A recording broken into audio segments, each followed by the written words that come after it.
The fourth cocktail had seemed like a good idea. So did the bangs, come to think of it. But now that I'm struggling to unlock my apartment door, I'm guessing I might regret that last spritz in the morning. Maybe the bangs, too. June told me breakup bangs were almost always a very bad choice when I sat in her chair for a cut today. But June wasn't going to her friend's engagement celebration, newly single that night. Bangs were in order. It's not that I'm still in love with my ex. I'm not. I never was. Sebastian is kind of a snob. An up-and-coming corporate lawyer.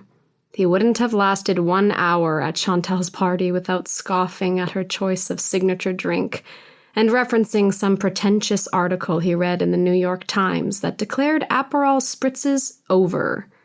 Instead, he would pretend to study the wine list, ask the bartender annoying questions about terroir and acidity, and, regardless of the answers, go with a glass of the most expensive red. It's not that he has exceptional taste or knows a lot about wine. He doesn't. He just buys expensive stuff to give the impression of being discerning.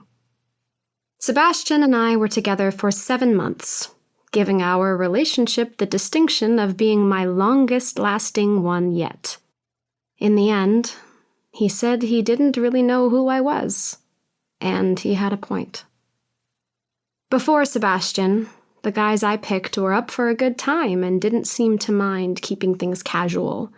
By the time I met him, I figured being a serious adult meant I should find someone to get serious about. Sebastian fit the bill. He was attractive, well-read, and successful.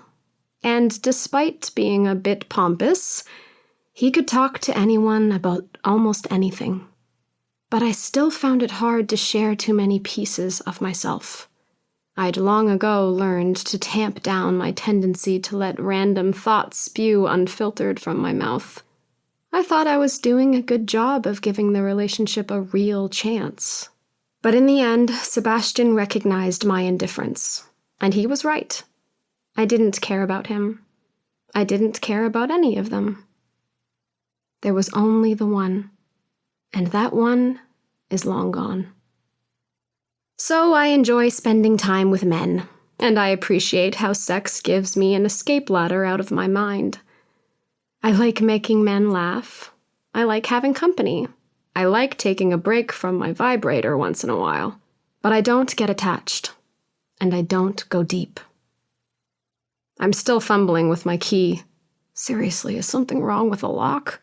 When my phone buzzes in my purse. Which is weird. No one calls me this late. Actually, no one ever calls me, except for Chantal and my parents. But Chantal is still at her party, and my parents are touring Prague and won't be awake yet. The buzzing stops just as I get the door open and stumble into my small one-bedroom apartment. I check the mirror by the entrance to find my lipstick mostly smudged off, but my bangs looking pretty phenomenal. Suck it, June. I begin to unfasten the strappy gold sandals I'm wearing, a dark sheet of hair falling over my face.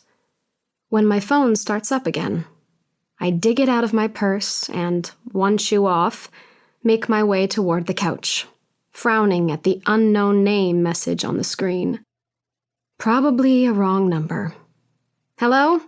I ask, bending to take off the second sandal. Is this Percy?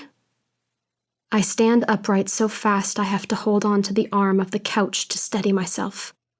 Percy. It's a name nobody calls me anymore. These days I'm Persephone to almost everyone. Sometimes I'm P, but I'm never Percy. I haven't been Percy for years. Hello? Percy? The voice is deep and soft. It's one I haven't heard in more than a decade. But so familiar I'm suddenly 13 years old and slathered in SPF 45, reading paperbacks on the dock. I'm 16 and peeling off my clothes to jump into the lake, naked and sticky after a shift at the tavern. I'm 17 and lying on Sam's bed in a damp bathing suit, watching his long fingers move across the anatomy textbook he's studying by my feet. Blood rushes hot to my face with a whoosh, and the steady, thick pumping of my heart invades my eardrums. I take a shaky breath and sit, stomach muscles seizing. "Yes?" I manage, and he lets out a long, relieved-sounding breath. "It's Charlie." Charlie. Not Sam. Charlie. The wrong brother.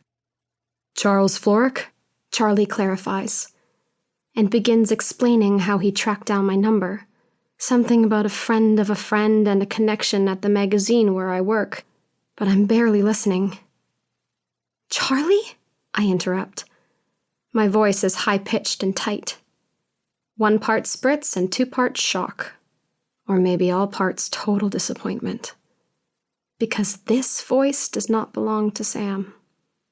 But of course it doesn't. I know. It's been a long time. God, I don't even know how long," he says, and it sounds like an apology. But I do. I know exactly how long. I keep count.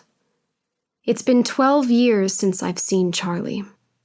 12 years since that catastrophic Thanksgiving weekend, when everything between Sam and me fell apart. When I tore everything apart. To keep listening to this audiobook for free, click the link in the description.